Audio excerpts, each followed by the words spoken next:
two thirsty people at a well.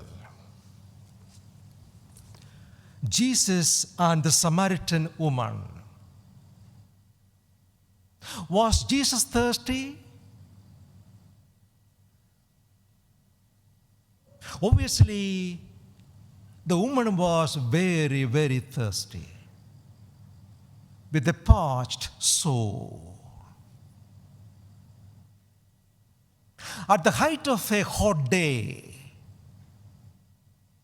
noontime, there she is traveling 1.5 miles from Sychar to this well, Jacob's well, to be on her own.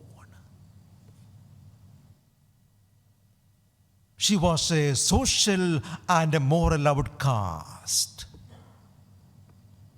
5 failed marriages, and with a man now she is not married to. A moral outcast. People would look at her with contempt. No morals. No morals. What kind of woman is she? And there she is on her own, coming to this well to be on her own. She didn't want anybody to be seen by anybody. And there is someone sitting there.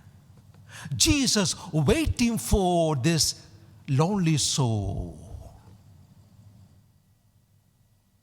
Jesus waiting for this lonely and lost soul. That's what he came for. Looking for the least and the last, the lonely and the lost. He came only for them. Only for them he came to this earth. Those who need him, those who feel lonely and low, the sinners, he came for them. And there is waiting for this lonely woman. Jesus is always for the one, not for the crowds. Not for the crowds. He doesn't bother about the crowd. He is for the one who needs him. Zacchaeus, oh, you want to see me? I'll come your way. Thomas, want to touch me? I will come for you. You can touch me. He is always for the one who needs him. And he makes sure he is there for you. That's another message. Here is this woman and the conversation. I'm sure it was not a conversation of a few minutes. It must have been a long conversation. If you know what happened at the end of the story. What was the Lord telling her? You are thirsty, aren't you? Your soul is thirsty. And you have been to 5 wells, and the 6th one you are trying now. Still thirsty. Looking for lasting love. Looking for lasting love. You thought the first one would give it? Failure. Second one, failure. Third one, failure. 5th one, failure. And the 6th one you are trying, it is going to be a failure again. Because those who drink this water will be thirsty again. But I will give you life-giving water. And then you will never be thirsty again. Messiah. Jesus reveals himself to this woman. I am the one you have been waiting for. The whole world is waiting for. I am the one.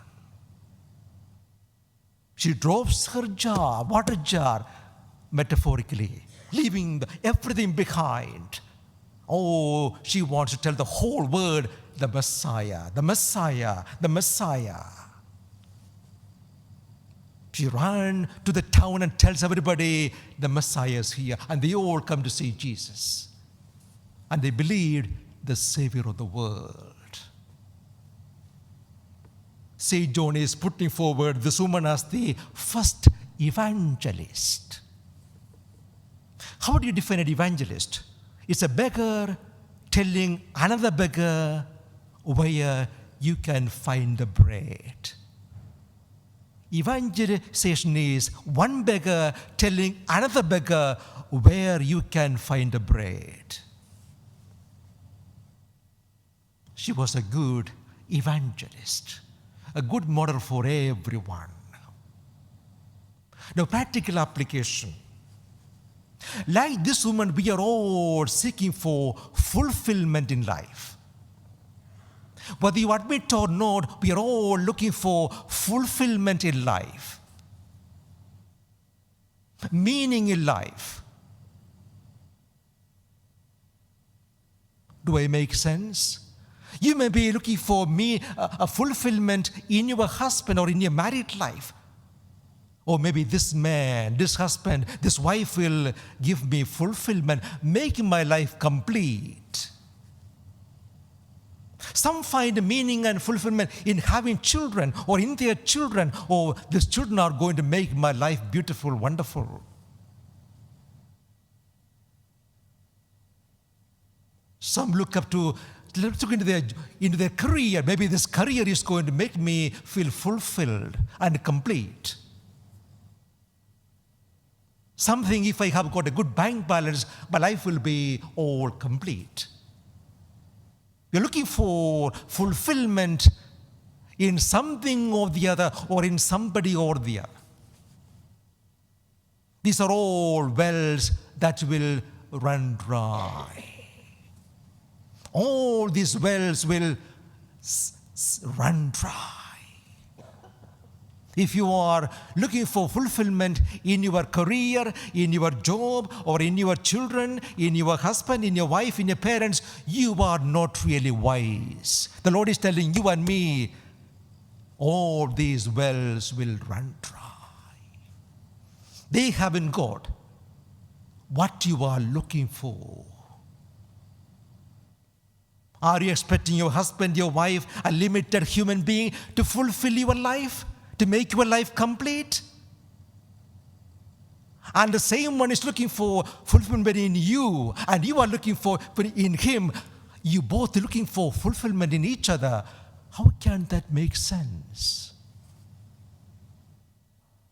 Nothing in this world, nobody in this world can give you what you are really looking for, thirsty for. As Augustine said, this heart, there's a chip inside. There's a chip inside. It is programmed for eternity. Or in the words of Solomon, everything has time. On this earth, everything by time. But the Lord has put eternity into your soul. Nothing on this earth can satisfy what you are looking for. This heart needs eternal love. And what eternal love you will find only in God, nobody else.